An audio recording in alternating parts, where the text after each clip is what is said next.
Ang problema nila, sa kabila ng inutusan po sila ng Panginoon, mga kapatid, hindi nila sinunod. Di ba? So ano ngayon ang paalala sa atin? Ang paalala sa atin, kung ikaw ay may kamulatan at kaunawaan sa mga utos ng Diyos at hindi mo ito gagawin, mga kapatid, maniwala kayo.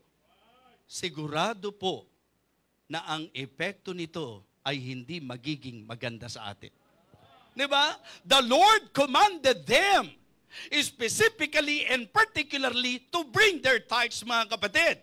Pero anong sabi niya? Itong bayan niya, ninakawan siya, mga kapatid. And I would like all of you to know that what I would like to emphasize tonight is about the application, because in reality, if we will study the Word of God, Christians, maraming kautusan ang Diyos sa atin bilang mga Kristiyano. Kumbaga, hindi tayo magdidebate doon sa tithes. Dahil sabi ko nga sa iyo, kung ayaw mong mag-tithes, wag mo.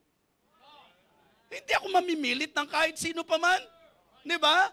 Kung yun ang paniniwala mo, ikaw yan. Pero sasabihin ko sa iyo na hindi ko naman kailangan ng utos para gawin yan, sapagkat nakita ko na kung makadiyos ako, gayahin ko. Yan ang ginagawa ng mga makadiyos. Amen?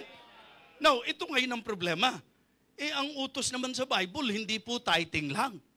Diba? Ipinapakita ko lang po sa inyo na ang Israelites, yun ang maliwanag na utos sa kanila, sinuway nila yan, mga kapatid.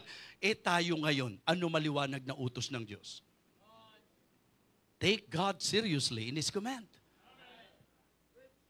Marami pong mga Kristiyano ngayon, alam na nautos ng Diyos na huwag pabayaan ng pagtitipon, pero parang hindi siniseryoso.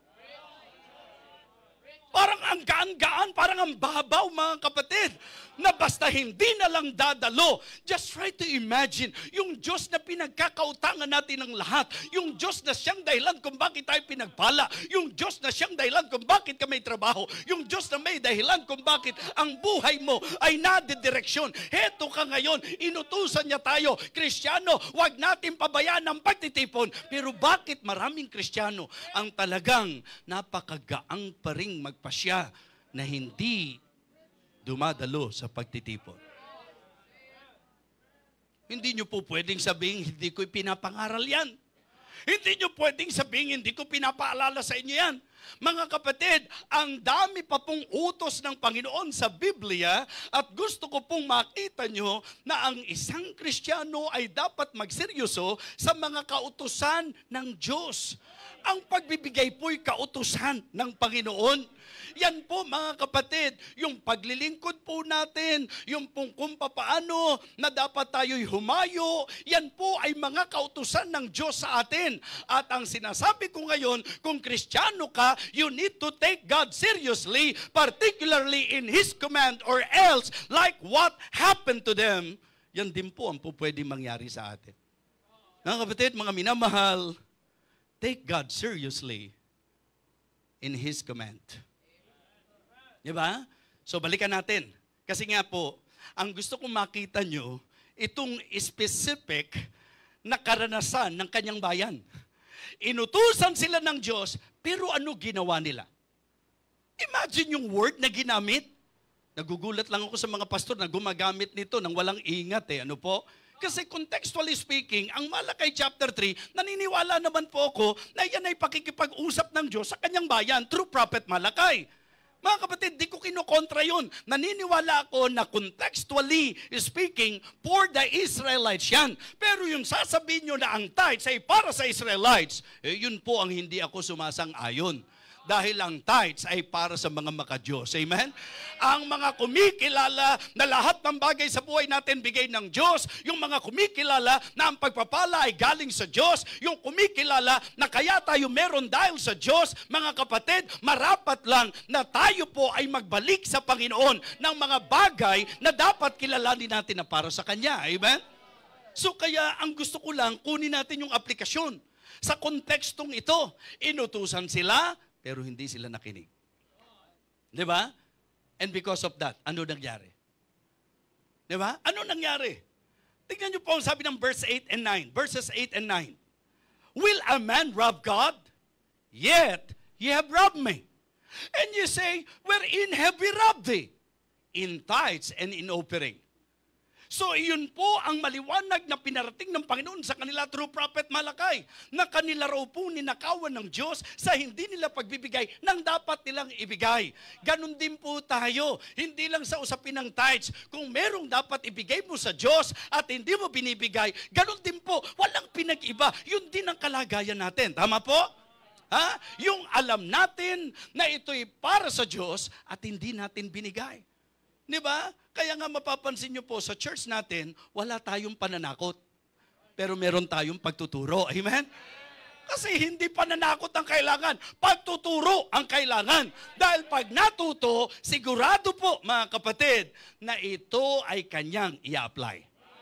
Okay? So, doon sa konteksto, ang linaw-linaw ng sabi, nanakawan ba ng tao ang Diyos? Gayon may ninanakaw ninyo ako. Sa ano ka namin ninanakawan? Sa mga ikasambong bahagi at mga kaloob. Tingnan nyo po ngayon yung pangalawa na sinabi doon. Okay? Yung consequence. Take God seriously in the consequence of our disobedience. Yung konsekwensya, huwag niyong babaliwalain. May inutos ang Diyos, hindi mo ginawa. Sigurado yan mga kapatid, may magiging epekto sa iyo yan. Okay? Ngayon, ang tawag doon, konsekwensya. Yung konsekwensya ng hindi mo pagsunod. Yung masamang resulta ng hindi mo pagsunod. Dahil hindi nila sinunod ang kalooban ng Diyos, ang sabi ng verse number 9, ano ang naranasan nila? Ano ang ipinaranas sa kanila? Ye are cursed with a curse, for ye have robbed me, even this whole nation. Mga kapatid, titingnan nyo bang magaang yon? Ha? Yung dahil sa pagsuway natin, yung dahil po sa hindi natin pagsunod, ano ang sabi? Hindi ba sa pangkalahatan, ganyan po ang Diyos. Nililiwanag ko lagi sa inyo yan. Sa Deuteronomy chapter 11, beginning verse number 26, niliwanag na ang pagsuway, tiyakan na ang kahihinatnan, salot. Hindi lang sa usapan ng tithes. Kung ikaw ay sumusuway sa Diyos, hindi mapapabuti po ang buhay mo.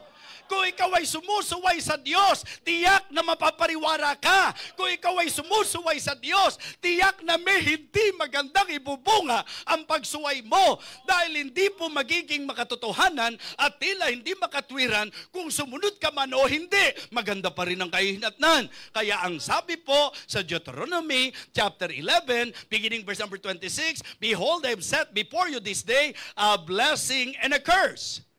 A blessing if you obey the commandment of the Lord your God, which He command you this day. Command you this day. So yun po yun. Anong kasunod? And a curse if you'll not obey. Sumpa kapag hindi ka sumunod. So at yan ay naging totoo sa kanila. Ba't naman hindi magiging totoo sa atin? Di ba? Mga kapatid, hindi ba niliwanag ko sa inyo na ang sabi po ng talata, balikan niyo po yung Malakay 3:6. Hindi ba sinasabi dyan na akong Panginoon, hindi ako nagbabago? Alangan naman yung bayan niya, pag sumusuway, sinasalot, may konsekwensya. Alangan naman tayo, kapag kasusuway, okay lang. Alangan naman tayo, pag susuway, okay lang din. Okay lang ang magiging kalagayan po natin. Mga kapatid, kung paanong sila po ay nakakaranas ng konsekwensya ng pagsuway, I am telling you ngayong gabing ito, the same thing with us, na kung susuway tayo, mga kapatid, may konsekwensya ang bawat pagsuway.